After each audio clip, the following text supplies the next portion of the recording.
Hello everyone, a very good morning to all of you. Welcome to my platform. আজকের দিনে দাঁড়িয়ে 4th June 2025 এ হিন্দু এবং আনন্দবাজার পেপারের editorial এবং ডেইলি নিউজ অ্যানালিসিস তোমাদের জন্য থাকবে। কালকের ভিডিওটা যদি কেউ না দেখে থাকো প্লিজ রিড করো বা এই ভিডিওটা দেখে অ্যাটলিস্ট গো থ্রু করে নিও, then you can find the continuity, right? So দেরি না করে শুরু করা যাক আজকের ক্লাসের discussion.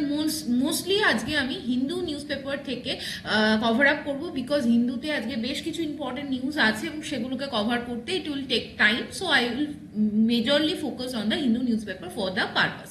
So starting from the Hindu newspaper, আজকের যে ফ্রন্ট পেজ সেখানে দেখো বেশ কিছু ইম্পর্টেন্ট নিউজ আর্টিকেলস বেরিয়েছে, যেটা আমরা ওয়ান লাইনার ফরম্যাটেও আমাদের কাছে ইম্পর্টেন্ট এবং আমাদের কিন্তু ডিটেলস জানার জন্য কিন্তু ইম্পর্টেন্ট। প্রথমত কালকে যে খেলার আইপিএল এর ফাইনাল যে রেজাল্ট সেটা এসছে, রয়্যাল চ্যালেঞ্জার্স কিন্তু বিট দ্য পাঞ্জাব কিংস, এবং সেই জায়গায় দাঁড়িয়ে ইট ইজ দ্য নিউজ। যারা খেলা দেখো বা যারা খেলার প্রতি ভক্ত তারা এর ডিটেলস জানবে, but for the examination perspective just one liner হিসেবে তোমরা মনে রাখবে যে আইপিএল যে খেলা কনক্লুড হয়েছে সেখানে রয়্যাল চ্যালেঞ্জার্স ব্যাঙ্গালোর কিন্তু উইন দ্য ম্যাচ। নেক্সট যেটা নিয়ে আমাদের মেনলি ডিসকাশন থাকবে সেটা হচ্ছে এই আর্টিকেলটা কিন্তু আমাদের এডিটোরিয়ালেও এসছে, সেটা হচ্ছে Ladakh gets new policies on quota and domicile status. মুখ্যত এখানে যে আর্টিকেলটা সেখানে বলা হয়েছে যে লাদাখ মানে এটা কি ইউনিয়ন টেরিটরি, সেই ইউনিয়ন টেরিটরির জন্য বলা হয়েছে নন লাদাখিস যারা actually originate non from the Ladakh তাদের কিন্তু অ্যাটলিস্ট 15 ইয়ার সময় ধরে সেখানে রিসাইড করতে হবে। আফটার দ্যাট তারা কিন্তু সেখানে ডমিসাইল বা সেখানে বাসিন্দা হওয়ার উপযোগী হবে। এবং 80% যদি আমরা টোটাল গভর্নমেন্ট জবে সিট দেখি, that is reserve for the scheduled tribes, because Ladakh is prominently কি লাদাখ কিন্তু একটা ট্রাইবাল এরিয়া, এখন বিভিন্ন ধরনের ট্রাইব সেখানে রিসাইড করে, দে আর মানে অ্যাবরিজিনাল সেখানকার, সেই জায়গা থেকে দাঁড়িয়ে 80% সিট কিন্তু রিজার্ভ করা হয়েছে ফর দ্য সিডিল ট্রাইবস, এবং 1/3 সিট অফ দ্য কাউন্সিল কিন্তু রিজার্ভ করা হয়েছে ফর দ্য উইমেন। ওকে, এরপরে যে মাইনর ডিটেলসটা সেটা আমরা এডিটোরিয়ালে পড়বো এবং সেইখান থেকে আমরা কিন্তু তার মাল্টি ডাইমেনশনাল অ্যানালিসিস করবো। Moving to the next portion, এখানে কিন্তু জাস্ট আমরা দেখবো 20% vacancy in the UP police reserve করা হচ্ছে অগ্নিবীরদের জন্য। তোমরা আমাকে কমেন্ট করে জানাবে অগ্নিবীর কারা হয় বা ডিফেন্স মেকানিজমের সাথে তারা কিভাবে রিলেটেড থাকে। তাহলে ডিফেন্স মেকানিজম বা আমাদের ডিফেন্স সিস্টেমের সঙ্গে জড়িত এই টার্ম অগ্নিবীর কি, এই ডিটেলসটা আমাকে কমেন্ট সেকশনে জানাবে। But for the one liner purpose just state news হিসাবে তোমরা মনে রাখতে পারো যে অগ্নিবীরদের জন্য 20% ভ্যাকেন্সি ইউপি পুলিশে কিন্তু রিজার্ভ করা হয়েছে। Moving forward, this news is very important, যেটা দেখো প্রাইম মিনিস্টার নরেন্দ্র মোদী কিন্তু একটা প্রোগ্রাম লঞ্চ করছেন to restore the degraded land in the আরাবল্লী রেঞ্জ। নাও হোয়াট ইজ আরাবল্লী? আরাবল্লী রেঞ্জ কিন্তু আমাদের একটা ইম্পর্টেন্ট প্ল্যাটু অঞ্চলের, যদি আমরা পর্বত বলি, এবং আরাবল্লী কিন্তু একটা রেসিডুয়াল মাউন্টেন হিসাবে পরিচিত হয়েছে। তো if we draw the map, আমরা যদি ভূগোলের, তোমরা কেউ যদি ভূগোলের সিরিজটা দেখো যেটা আমি স্টার্ট করেছি geography series, then you can know the মানে এইখান থেকে তোমরা জানতে পারবে যে সেই জায়গায় আরাবল্লীর এক্স্যাক্ট লোকেশন কি। আরাবল্লী কিন্তু গুজরাটের পালানপুর থেকে শুরু করেছেন তার যাত্রা, এবং সেটা কিন্তু গুজরাটের পর রাজস্থান, পাঞ্জাব এবং হরিয়ানা হয়ে ফাইনালি দিল্লির রিচ পর্যন্ত কিন্তু এটা তার এক্সটেনশন কন্টিনিউ করেছে। আরাবল্লীর উপরে যে সর্বোচ্চ মানে যে পিক সেটাকে বলা হয় গুরু শিখর, এবং এখানে ইম্পর্টেন্ট একটা জাইন্ট টেম্পল আছে যেটাকে বলা হয় জাইন্ট টেম্পল, দিলওয়ারা টেম্পল। ওকে, আরাবল্লী কিন্তু একটা ফোল্ডেড মাউন্টেন যেটা কিন্তু আস্তে আস্তে আস্তে আস্তে রেসিডুয়াল মাউন্টেনে পরিণত হয়েছে। ওকে, এবং আরাবল্লীর কিন্তু দুটো পোর্শন, আরাবল্লী যেভাবে তৈরি হয়েছে এখান দিয়ে কিন্তু সাউথ ওয়েস্ট মনসুন যখন পাস করে it moves actually parallel to the আরাবল্লী, এবং এখানে কিন্তু কোনো বৃষ্টিপাত হয় না। So this is the main thing. এবার যদি আমরা পড়ি, আরাবল্লীকে রিস্টোর করার যে প্রজেক্ট সেটা কিন্তু Narendra Modi massive project launch করেছেন। কিসের জন্য? To restore the degraded degraded land in the Aravalli mountain range. এছাড়া কি হয়েছে, 700 কিলোমিটার যে স্ট্রেচ আছে starting from Gujarat to the national capital, এখানে বিভিন্ন জায়গায় কিন্তু মাউন্টেন রেঞ্জটা ডিগ্রেডেড হয়ে গেছে, ইরোডেড হয়ে গেছে, mainly in the parts of কি দিল্লি, হরিয়ানা, পাঞ্জাব, রাজস্থান এবং গুজরাট, সেই জায়গায় কিন্তু রিস্টোরেশন প্রোগ্রাম লঞ্চ হয়েছে। নেক্সট আমরা গতকালই দেখলাম যে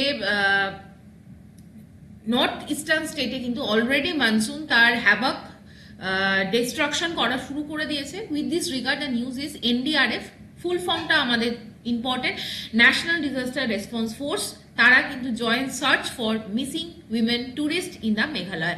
তো মেঘালয়তে যে মানে মনসুন রিলেটেড যে ন্যাচারাল ক্যালামিটি হয়েছে সেইটার পাশাপাশি এখানে কিন্তু একটা বডিকে উদ্ধার করার জন্য এনডিআরএফ কিন্তু টিম জয়েন করেছে। নেক্সট আমরা চলে যাব পরের নিউজ আর্টিকেলে। আচ্ছা এক মিনিট, এটা একবার তোমরা দেখে নাও যে villagers near the Nava Raipur fight eviction from the government land. এটা একটা ইম্পর্টেন্ট নিউজ, বাট খুব ডিটেলসে জানার দরকার নেই, তোমরা আমাকে কমেন্ট করে জানাবে যে রায়পুর হচ্ছে ছত্তিশগড়ের ক্যাপিটাল, এখানে কিন্তু মেনলি আরও একটা প্রবলেম আছে, সেটা হচ্ছে Naxal problem very much predominant in the Chhattisgarh. তো সেইটার পাশাপাশি আজকের খবরটা হচ্ছে ভিলেজার্সরা কিন্তু এই রায়পুরের কাছে for their eviction, land government land থেকে এভিক্ট করার পর তারা কিন্তু ফাইট করেছে। Moving ahead, this is the one important news, যেটা হচ্ছে IISc researchers develop artificial metal based nano enzyme, যেটা কিন্তু প্রিভেন্ট করে excess blood clotting. So recently IISc, very prestigious and the premier institute in our country with respect to science and technology, Indian Institute of Science যেটা ব্যাঙ্গালোরে আছে, সেই IISc তরফ থেকে artificial metal based ন্যানোজাইম একটা ডেভেলপ করা হয়েছে, যেটা কিন্তু ব্লাড ক্লটিংয়ে আমাদের ইমেন্সলি হেল্প করবে যখন ব্লাড ক্লটিং অ্যাবনর্মাল বা হিউজ হয়ে যায়, primarily due to the conditions like pulmonary thromboembolism। এটা একটা রোগ, এই রোগের ক্ষেত্রে কিন্তু পার্টিকুলারলি এই মেডিসিনটা কাজ করবে, এটা আইআইএসসি ব্যাঙ্গালোরের তরফ থেকে রিসার্চাররা ডেভেলপ করেছে। এরপরে আমাদের বাকি জায়গাটা দরকার নেই পড়ার, জাস্ট আমরা চলে আসবো এডিটোরিয়াল ডিসকাশনে। এবং এডিটোরিয়ালে যেটা আমি প্রথমত বললাম, লাদাখ ইস্যু ইজ দ্য মানে মেন ইস্যু আজকের দিনে দাঁড়িয়ে, যেখানে কিন্তু লাদাখের একটা পলিসি ডেভেলপ করা হয়েছে, যেখানে কিন্তু 80% লাদাখ মানে অ্যাবরিজিনালস অফ দ্য লাদাখ তাদেরকে কিন্তু জবে কোটা বা রিজার্ভেশন দেওয়া হয়েছে, এবং বলা হয়েছে যে কি বলা হয়েছে যে 15 বছর ওখানে থাকতে হবে, তবেই তারা ডমিসাইল পাওয়ার উপযোগী হবে, এবং 1/3 সিট রিজার্ভ করা হয়েছে কাউন্সিলে উইমেনদের জন্য।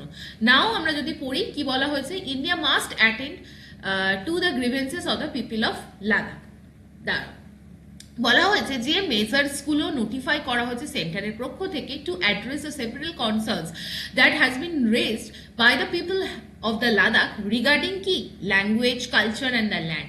সেই জায়গায় কিন্তু যে পলিসিটা ইস্যু করা হয়েছে, that comes after the special status of the former state of Jammu Kashmir under article 370, অর্থাৎ 370 অ্যাব্রোগেশনের পর এন্টায়ার জম্মু কাশ্মীর স্টেটকে বিভক্ত করা হয় into 2 union territory, and Ladakh is one such union territory. সেই ইউনিয়ন টেরিটরিতে দাঁড়িয়ে কালকের যে new policy based on the reservation, language, domicile and composition of the hill council announce করা হয়েছে, সেখানে ইনক্লুড করা হয়েছে 85% of the reservation of the indigenous people in the government job. এবং সেই ক্ল্যারিটি কিন্তু এই ঘটনার পর বলা হচ্ছে শুধুমাত্র এটা ফার্স্ট স্টেপ নয়, এর আগেও বিভিন্ন ধরনের আমাদের নর্থ ইস্টার্ন স্টেটে মেজরলি এই ধরনের ইন্ডিজিনিয়াস পিপলকে প্রোটেক্ট করার রিজার্ভেশন পলিসি আছে। ফর ইনস্ট্যান্স মিজোরামে কিন্তু 92% এবং অরুণাচল প্রদেশে 80% জবসে কিন্তু রিজার্ভেশন প্রোভাইড করা হয় টু দেয়ার ডোমিসাইলস, টু দেয়ার অ্যাবরিজিনালস।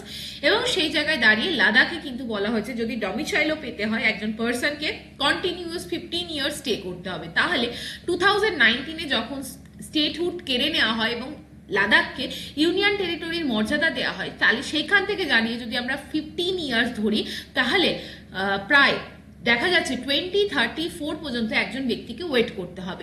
সেই জায়গায় দাঁড়িয়ে যারা মাইগ্রেন্টস ইন দ্য লাদাখ, বিভিন্ন কাজকর্মের জন্য যারা লাদাখে মাইগ্রেশন করে গেছে, তাদের কিন্তু 2034 পর্যন্ত ডমিসাইলের জন্য ওয়েট করতে হবে।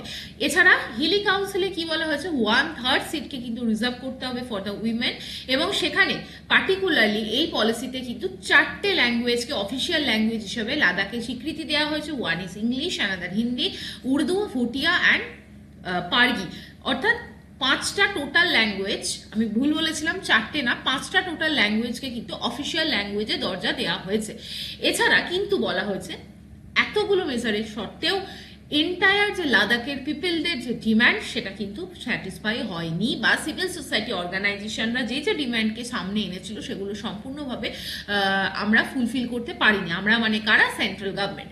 নাও এখানে বলা হয়েছে তারা কি চাইছিলেন, তারা কিন্তু চাইছিলেন ফুল স্টেটহুড, অর্থাৎ তাদেরকে পূর্ণ স্টেটের মর্যাদা দেয়া হোক, এবং তাদেরকে ইনক্লুড করতে বলা হয়েছিল 6th schedule of the constitution which provides for the special protection of the tribes people in the several parts of the country।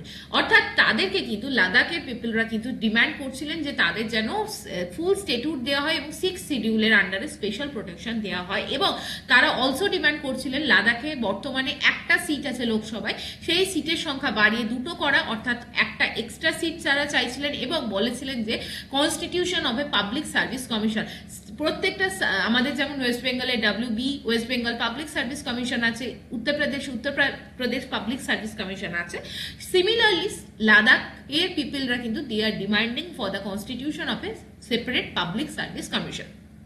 নাও লাদাখের এন্টায়ার পপুলেশন কত আছে, 2.74 লাখ, এবং সেই জায়গায় দাঁড়িয়ে কিন্তু তারা কিন্তু ডিমান্ড করছিলেন constitutional safeguard to protect their identity, culture, land, lack of jobs and employment opportunity for the youths were at the heart of the protest. So আমরা যদি exactly what is announce through the gazette notification দেখি, এবং আমরা যদি consider করি what are the actual demands put forward by the peoples, the civil society organisations of the Ladakh, then we can see a great মানে divide, একটা কিন্তু বড় সড়ো ফাঁকা জায়গা রয়ে যাচ্ছে। এরপর বলা হয়েছে যে সাস্টেন্ড ক্যাম্পেইন কিন্তু লাদাখিসরা কন্টিনিউ রাখছে, স্পেশালি ইন দ্য কার্গিল এবং লে। সেখানে কিন্তু গভর্নমেন্টকে ফোর্স করা হয়, বাধ্য করা হয় সেখানকার মিনিস্টার অফ স্টেট নিত্যানন্দ রায়ের নেতৃত্বে একটা হাই পাওয়ার কমিটি গড়ে তোলার জন্য, মানে লাদাখের পিপলরা তাদের রাইটসের জন্য দীর্ঘদিন ধরে লড়াই চালায়, specially in the Pockets of Kargil এবং লে, যার ফলে কিন্তু government was compelled to form the high power committee headed by Nityananda Rai. So if the question is asked that behind the policy implementation with respect to quota reservation je committee ta chilo, who is the head of that particular committee? Now answer will be Nityananda Rai.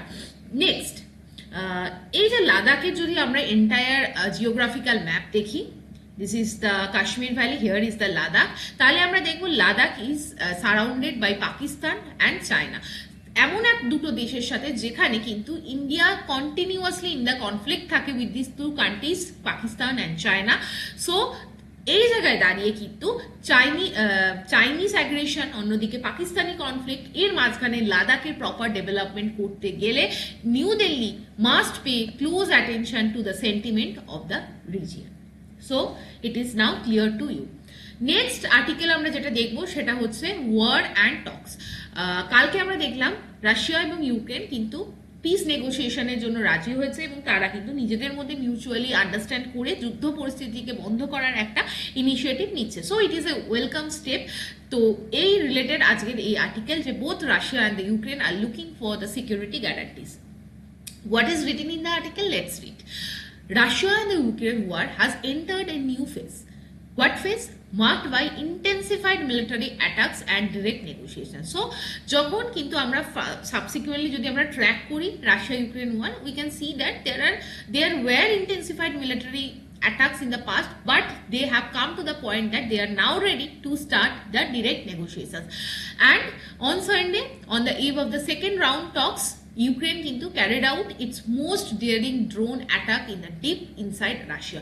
So যখন second round টক চলছে সেই মুহূর্তে কিন্তু ইউক্রেনে দেখা যায় একটা drone attack হয় to the deep inside territory of the Russia.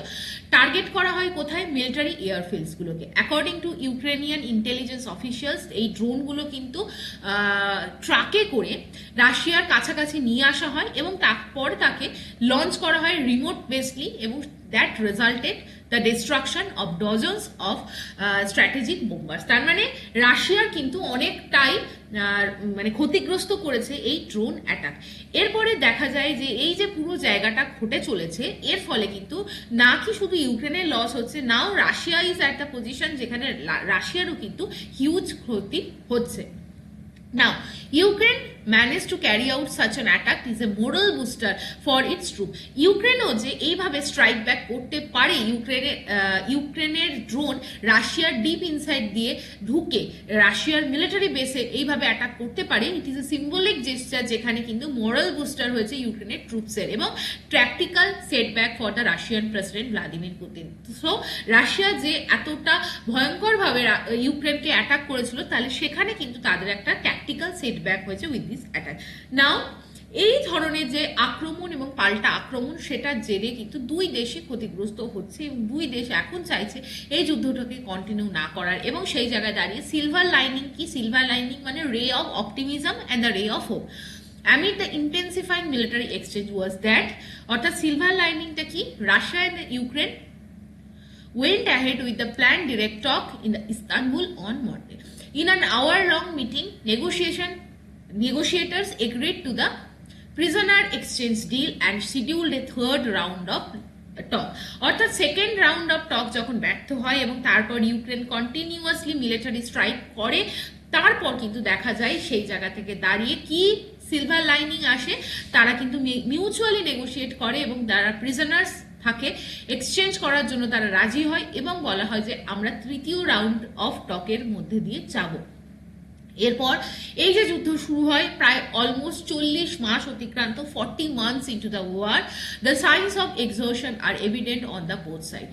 Ukraine, faced with the battlefield challenges, is trying to offset its vulnerability by staging innovative drone attacks to make the Kremlin feel the pain of the war. অর্থাৎ এই জায়গায় দাঁড়িয়ে কিন্তু ইউক্রেনও কিন্তু বারংবার যে strategic innovation নিয়েছে, drone attack করেছে, সেটাই কিন্তু রাশিয়াও ক্ষতিগ্রস্ত। Ukraine has lost nearly 5,000 square kilometers of its territory to the Russia. Russia has recaptured the land Ukraine has seized. তার মানে এখানে কি বলা হয়েছে, একদিকে যেমন ইউক্রেনও তার জমি বা ভূখণ্ড লস করেছে, সেই রকম ভাবে রাশিয়াও কিন্তু রিক্যাপচার করেছে ল্যান্ড যেটা কিন্তু ইউক্রেন সিজ করে নিয়েছিল। এই জায়গায় দাঁড়িয়ে কিন্তু Ukraine currently suffering from acute manpower crisis, uncertainty about continuous US support under the president Donald Trump.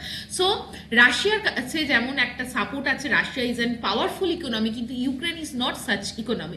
সেই জায়গায় দাঁড়িয়ে Ukraine is very much dependent on the USA এবং এখন what is the current scenario? Ukraine is suffering from the weak air defense system, acute manpower.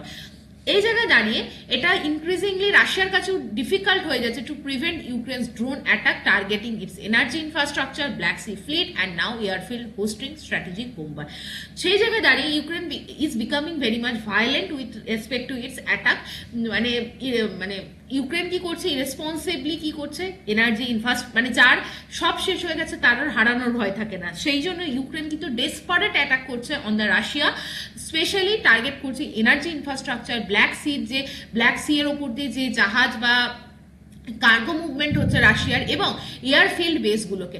সেই জায়গায় দাঁড়িয়ে কিন্তু this is the high time Russia এবং Ukraine should talk coming to the table এবং negotiation করে এই যুদ্ধকে কিন্তু বন্ধ করার প্রয়োজনীয়তা রয়েছে এবং এখানে কিন্তু US has its role to play.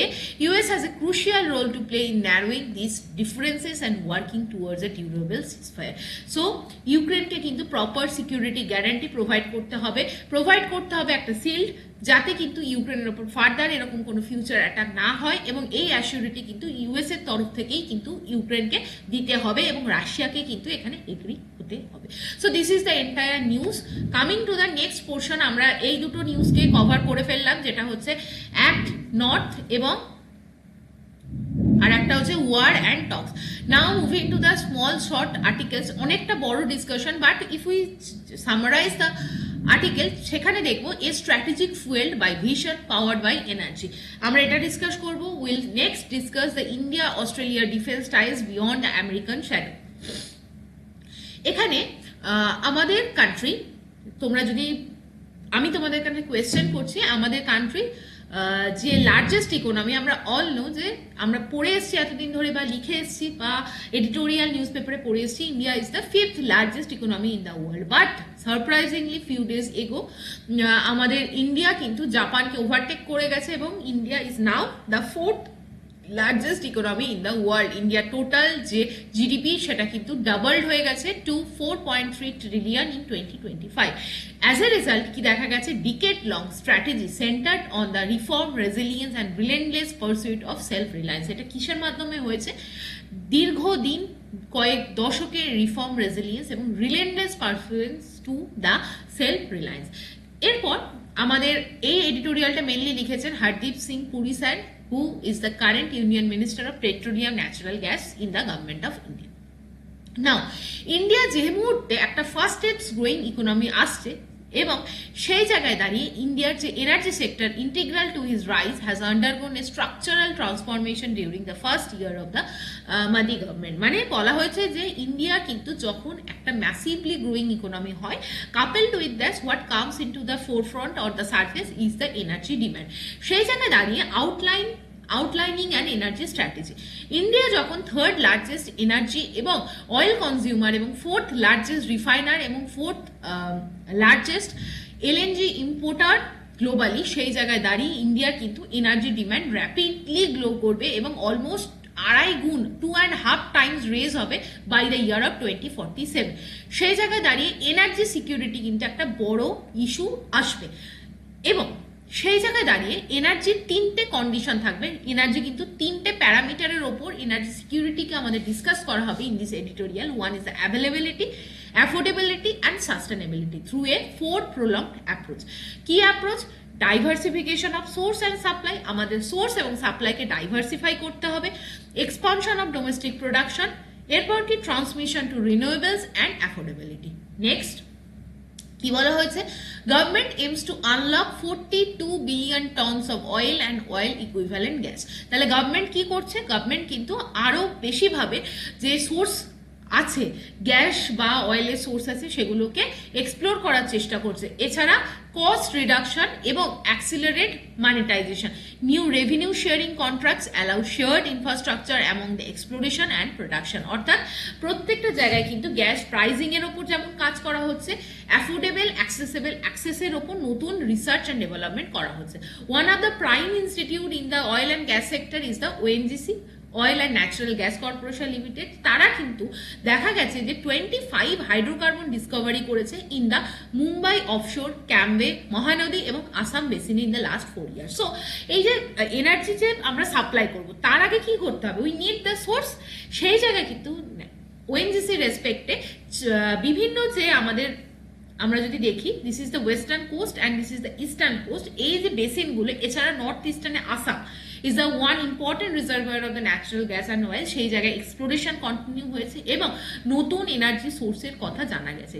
এখান থেকে দেখো বলা হয়েছে সূর্যমাথি, বাজ্রাবানি ওয়েলস, এগুলো কিন্তু এবং কোনারক ফিল্ড ইস্টার্ন কোস্টে ডিপ ওয়াটারের মধ্যে থেকে নতুন গ্যাসের রিজার্ভার খুঁজে পাওয়া গেছে। নেক্সট কোলাবোরেশন করা হচ্ছে ওএনজিসি, মুম্বাই হাই এর মধ্যে, যাতে কিন্তু আরো এক্সপ্লোরেশন বাড়ে এবং সেই জায়গায় দাঁড়িয়ে কিন্তু আরেকটা কাজ করা হচ্ছে, downstream infrastructure has seen parallel expansion. অর্থাৎ প্রত্যেকটা সেন্টার থেকে যেখান থেকে অয়েল তোলা হলো সেখান থেকে রিফাইনারিতে পাঠানোর জন্য যে পাইপলাইনের বিস্তার, সেগুলো কিন্তু কন্টিনিউয়াস, তার উপরও মানে ইনভেস্টমেন্ট করা হয়েছে। টোটাল ইন্ডিয়াতে অ্যাজ অফ নাও 2,40,000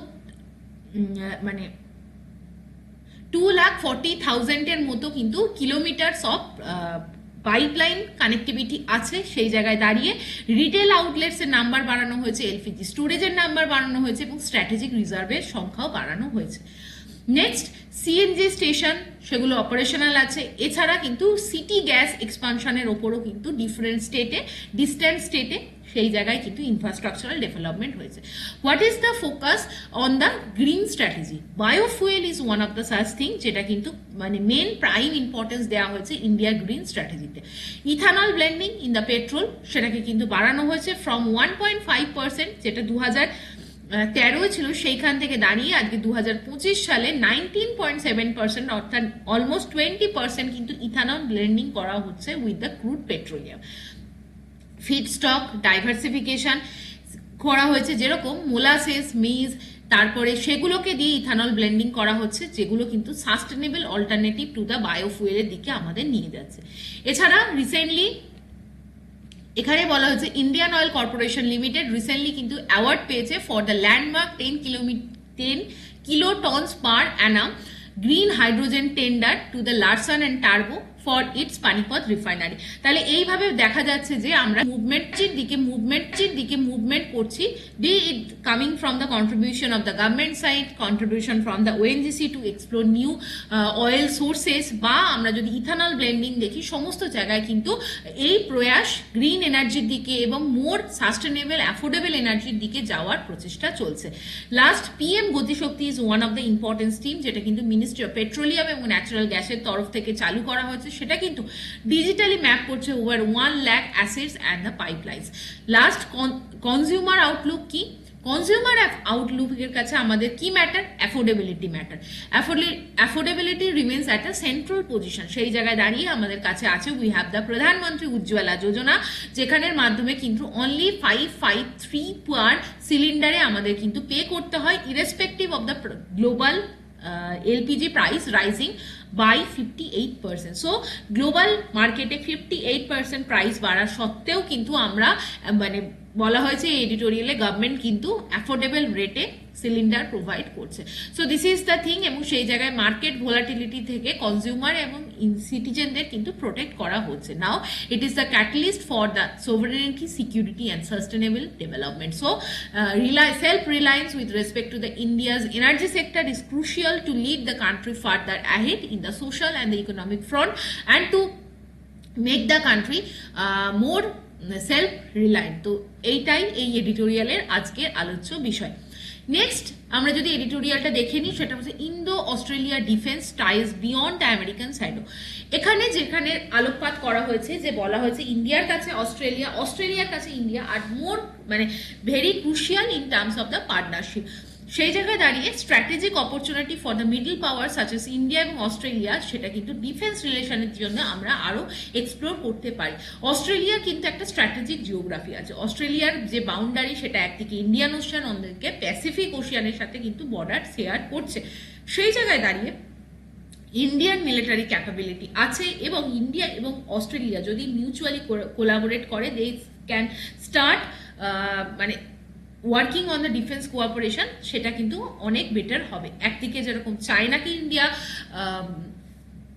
সাইডলাইন করতে পারবে in the entire India Pacific region, অন্যদিকে ইন্ডিয়ার ক্ষেত্রেও কিন্তু এটা একটা কমন, ইন্ডিয়া এবং অস্ট্রেলিয়ার কাছে এটা একটা কমন ভিশন হতে পারে for sovereign resilience and regional stability. ঠিক এরপরে যে জায়গাটার ওপর কথা বলা হয়েছে, অলরেডি আমরা যদি দেখি দিল্লি এবং Canberra, Delhi is the capital of India and Canberra is the capital of Australia, সেখানে কিন্তু স্ট্র্যাটেজিক রিলেশনশিপ অলরেডি অনেকগুলো ফ্রন্টে সাইন করা হয়েছে, including the CSP. CSP means comprehensive strategic partnership 2+2 ministerial dialogue launched in 2021 for high level strategic coordination.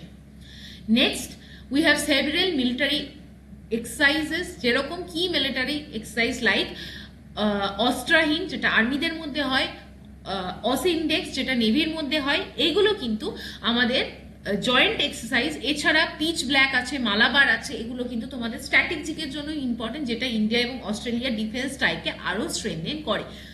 Next focus এরিয়ার মধ্যে বলা হচ্ছে ফার্স্ট ইন্ডিয়া এবং অস্ট্রেলিয়াকে কোন জায়গায় ফোকাস করতে হবে, সেখানে rebalance of defence engagement beyond comfortable silos, অর্থাৎ যে পর্যন্ত আমাদের ডিফেন্স এনগেজমেন্ট হয়েছে তার উপরে আমাদের কমফোর্টেবল লেভেলের উপরে গিয়ে আমাদের আরও ফার্দার এনগেজমেন্ট করতে হবে।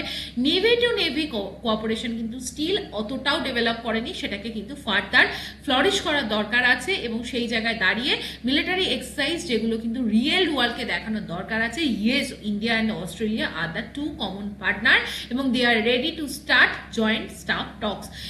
এরপর সেকেন্ড পয়েন্ট কি, ইন্ডিয়ার ডিফেন্স যে footprints in the Canberra need the reflection of the strategy and importance of this relation, অর্থাৎ ইন্ডিয়াকে কিন্তু অস্ট্রেলিয়ার রেসপেক্টে ইন্ডিয়ার কিন্তু যে অবস্থান সেই ফুটপ্রিন্ট সেটাও বাড়ানোর আরও ফার্দার প্রয়োজনীয়তা আছে। নেক্সট থার্ড কি, India needs to elevate ground of ideas for working level personnel, তার মানে direct talk with the Australia সেই জায়গায় বাড়ানোর প্রয়োজনীয়তা আছে। Simple initiative such as fellowship for staff, college graduates or regular মানে war gaming exchange would build the mutual understanding that underpins the genuine cooperation. And fourth কি বলা হয়েছে, Indian respect, India should explore the cooperation with Australia in the maintenance, repair and overhaul of the naval vessels, অর্থাৎ অস্ট্রেলিয়ার যে Naval vessels গুলো আছে সেগুলোর maintenance করা, সেগুলোকে রিপেয়ার করা, এই জায়গাতেও কিন্তু ইন্ডিয়াকে ইনিশিয়েটিভ নিতে হবে এবং সেই জায়গায় এমওইউ সাইন করার প্রয়োজনীয়তা রয়েছে। এছাড়া এমএসএমই সেক্টরের রেসপেক্টে একটা অপরচুনিটি আছে। ফাইনালি ডিফেন্স ইন্ডাস্ট্রি কিন্তু কোলাবোরেশন ডিমান্ডস এর রিসেট, এই জায়গায় দাঁড়িয়ে এমএসএমই সেক্টরের মধ্যেও একটা টাই আপ যদি হয় সেটা কিন্তু that will enable greater exploration, something similar to the US India Indus X model. তো এইখানে কি কি করা যেতে পারে, অর্থাৎ in a nutshell it is written that India এবং অস্ট্রেলিয়ার মধ্যে ডিফেন্স ছাড়াও বিভিন্ন ফ্রন্ট আছে, be it the front of MSME sector, সেই জায়গায় কিন্তু আরও আমরা এনহান্সমেন্ট করতে পারি। And with this enhancement of the cooperation bilateral agreement India can increase its hold in the Indo Pacific region. Last আমরা এডিটোরিয়াল একটা পড়বো, জাস্ট আমি তোমাদের এটা পড়ার আগে একটা জিনিস বলে দিচ্ছি, সেটা না বললে তোমরা বুঝতে পারবে না। এডিটোরিয়ালটা বলা হয়েছে a ban, a split verdict and the health concern. বর্তমানে আমরা যে মাস্টার্ড অয়েল খাই, আমরা জেনারেলি প্রত্যেকেই মাস্টার্ড অয়েলে রান্না করি, সেই মাস্টার্ড অয়েলে কিন্তু একটা প্রবলেম আছে। সেই ব্লেন্ডেড মাস্টার্ড অয়েল কিন্তু is not very much health beneficial and causes some health problem. সেই জায়গায় দাঁড়িয়ে বলা হয়েছে যে জিএম অর্থাৎ জেনেটিক্যালি মডিফাইড যে মাস্টার্ড অয়েল আছে সেখানে পার্টিকুলার কোলেস্টেরল এবং একটা অ্যাসিডের এখানে আলোচনা করা হচ্ছে, সেই অ্যাসিডের পরিমাণ which is dangerous for our health সেটা কিন্তু কম আছে। তাই আমাদের কনসিডার করা উচিত সেই জেনেটিক্যালি মডিফাইড মাস্টার্ড অয়েলকে মার্কেটে সাপ্লাই বাড়ানো। এই বিষয় নিয়ে এই এডিটোরিয়ালটা আছে। এবার আমরা একবার পড়ছি। দেখো, বলা হচ্ছে র্যাপসিড মাস্টার্ড অয়েল, যেটাকে আমরা মাস্টার্ড অয়েল বলি, সেটা কিন্তু third largest edible oil consumed in India. আমরা প্রচুর মাত্রায় মাস্টার্ড অয়েলকে কিন্তু কনজিউম করি না।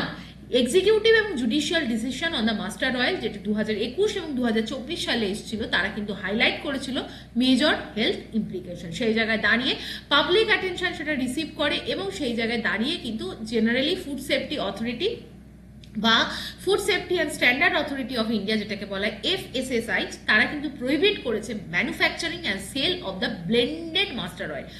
One is mustard oil, another is blended mustard oil. Blended mustard oil কি?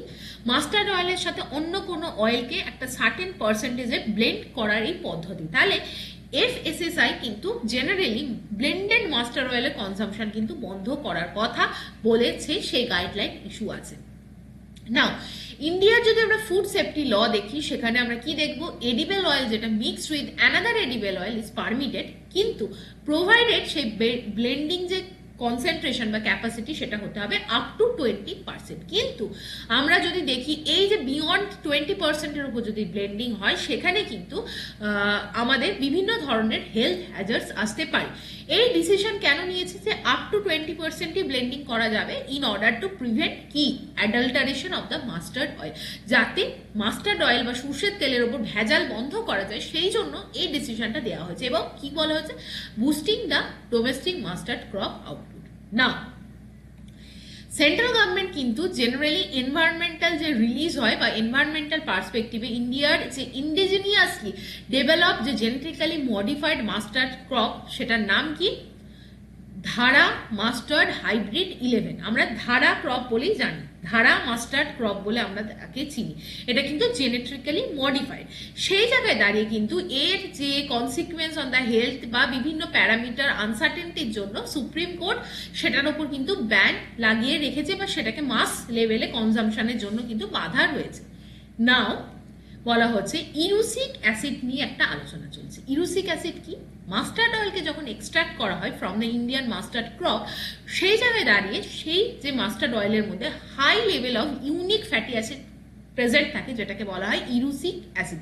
যার মানে মাস্টার্ড অয়েলের মধ্যে আমাদের যে ইন্ডিয়া যে মাস্টার্ড অয়েল কাল্টিভেশন হয় সেখানে বা মাস্টার্ড যে সিড সেখান থেকে যখন মাস্টার্ড অয়েল ম্যানুফ্যাকচার হয় তার মধ্যে এই ইরুসিক অ্যাসিডের পার্সেন্টেজ থাকে অলমোস্ট 54%। এই ইরুসিক অ্যাসিড কিন্তু is a type of fatty acid. Hopefully clear. না, ইন্টারন্যাশনাল যদি স্ট্যান্ডার্ড দেখি, ইন্টারন্যাশনাল স্ট্যান্ডার্ডে বলা হয় 5% is the upper most limit, অর্থাৎ ম্যাক্সিমাম 5% কিন্তু একটা ভোজনযোগ্য তেলে ইরুসিক অ্যাসিডের কন্টেন্ট বা পার্সেন্টেজ হওয়া উচিত। আদারওয়াইজ তারা কিন্তু হিউম্যান কনজাম্পশনের জন্য আর উপযোগী থাকে না। পার্টিকুলারলি আমরা যদি দেখি foreign countries like United state, Canada, Europe, সেই জায়গায় দাঁড়িয়ে কিন্তু দেখা যায় যে ইরুসিক অ্যাসিডের কনজাম্পশন 5%-এর নিচেই রাখা হয় সেখানকার এডিবল অয়েলে। এবং ইরুসিক অ্যাসিড যদি মাস্টার্ড অয়েলে বেশি থাকে তখন দেখা যায় হার্ট ডিজিজ রিলেটেড প্রবলেম আসতে পারে, গ্রোথ রিলেটেড প্রবলেম আসতে পারে, রিটার্ডেড গ্রোথ হয়, প্রিম্যাচিউর টিস্যু ডেথ হতে পারে। এছাড়া কি হতে পারে, কিডনি, স্কেলিটাল মাসেল, অ্যাড্রিনালিন গ্ল্যান্ডের বিভিন্ন ধরনের প্রবলেম হয়। তাহলে বলা হচ্ছে যে লেখক এখানে বলছে আমরা দিনের পর দিন যে মাস্টার্ড অয়েল আমাদের দেশে কনজিউম করি that can have a several human impact, কিন্তু সেটা আমাদের কান্ট্রিতে কতটা ইম্প্যাক্ট করছে তার কিন্তু সাইন্টিফিক ডেটাবেস নেই। কিন্তু ফরেন কান্ট্রি ইউএস, কানাডাতে কিন্তু কমপ্লিটলি 5%-এর ওপর ইরুসিক অ্যাসিড আছে, এই ধরনের তেল ইউজ করতে ব্যান করা হয়েছে। এবং ক্যানোরা অয়েল বলে একটা অয়েল আছে সেটাকে কিন্তু ব্লেন্ড করা হয় যাতে কানাডাতে লেস দ্যান 2% ইরুসিক অ্যাসিড কন্টেন্টকে এনশিওর করা যায়। এবার আমাদের কান্ট্রিতে চলে এসে এডিবল অয়েল ব্লেন্ডিং এর কি ডেটা আসছে। বলা হয়েছে বিভিন্ন ধরনের আনফেভারেবল ক্লাইমেটিক কন্ডিশন, ইন্ডিয়া কিন্তু has not succeeded in developing a high yield canola quality mustard oil. অর্থাৎ আমাদের কিন্তু মাস্টার্ড অয়েল এমন সেখানে কিন্তু হাই ক্যানোলা কোয়ালিটি থাকে না, এবং কিন্তু কি থাকে, হাই ইরুসিক অ্যাসিডের কোয়ালিটি থাকে। এর ফলে কিন্তু আমাদের দরকার হয় ইজিয়েস্ট ওয়ে কি আছে রিডিউস করার জন্য এই হাই ইরুসিক অ্যাসিডকে আমরা ব্লেন্ডিং এর দিকে চলে যাই এবং আদার এডিবল অয়েলের সাথে ব্লেন্ডিং করতে শুরু করি যাতে আমরা ইরুসিক অ্যাসিডের পার্সেন্টেজকে কিন্তু লোয়ার ডাউন করতে পারি বা কাট ডাউন করতে পারি। এছাড়া আমরা অ্যাডাল্টারেশন হয় বিভিন্ন জায়গায় এডিবল অয়েলে যাতে কিন্তু আমরা এখানে আর্টিফিশিয়াল ফ্লেভার এবং পয়জনাস সাবস্টেন্স ইউজ করা হচ্ছে।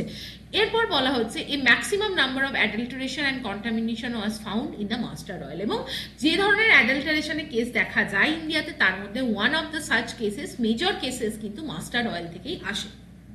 Next, strict implementation of the food safety and standard laws, strengthening of the food safety instruction are also essential in preventing the adulteration. Obviously, since health is a state subject, বলা হচ্ছে food safety administration কিন্তু state level থেকেই pivotal role বা vital role play করার জায়গা রয়েছে কার কাছে, স্টেটের কাছে। এরপর positive consequence of reducing erucic acid content, অর্থাৎ আমাদের কিন্তু ব্লেন্ডিং এমনভাবে স্ট্রিক্ট গাইডলাইন্স দিতে হবে যাতে কিন্তু আমরা ইরুসিক অ্যাসিডের কন্টেন্ট মাস্টার্ড অয়েল থেকে কমাতে পারি।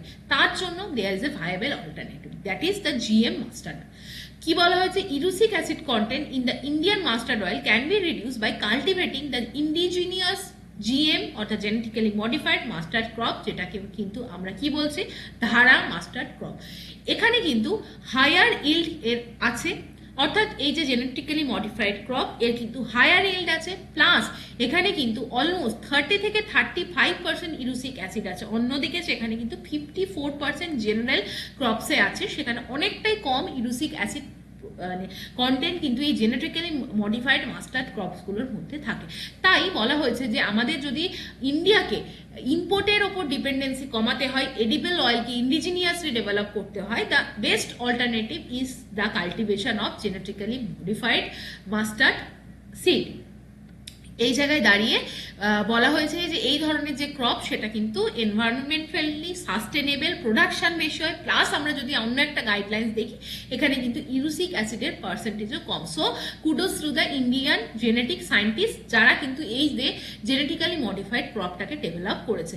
নাও এই জায়গায় বলা হয়েছে প্ল্যান্ট ব্রিডিং যে সমস্ত programme aimed at reducing the erucic acid content in the mustard crop to the internationally accepted level of less than 5% should be given top priority in the India's indigenous GM master crop development program. So আমাদের কিন্তু as early as possible আমাদের কিন্তু crop diversification এবং mustard সিডের ওপর import যেখানে ইন্ডিয়ার বেশি সেটাকে ডাইভার্ট করতে হবে, কমাতে হবে, এবং ইউরিক অ্যাসিডের যে পার্সেন্টেজ সেটাকে কমিয়ে আমাদেরকে কিন্তু হেলথের রেসপেক্টে আরও সজাগ হতে হবে। So this is all from today's class. আজকের এডিটোরিয়াল অ্যানালিসিসটা অনেকটা লেন্দি ছিল, তো হোপফুলি আজকে আমরা 5টা এডিটোরিয়াল নিয়ে ডিসকাস করলাম along with the one liner news. So কেমন লাগলো অবশ্যই জানিও, লাইক করো, শেয়ার করো, সাবস্ক্রাইব করো, জয়েন করো Telegram channel to get the PDF of the news papers, এবং ডেডিকেটেড প্রিপারেশনের জন্য বা তোমাদের এনি কোয়ারিজ থাকলে তোমরা আমাকে মেলের থ্রু দিয়ে জানাতে পারো। So thank you for watching, have a nice day.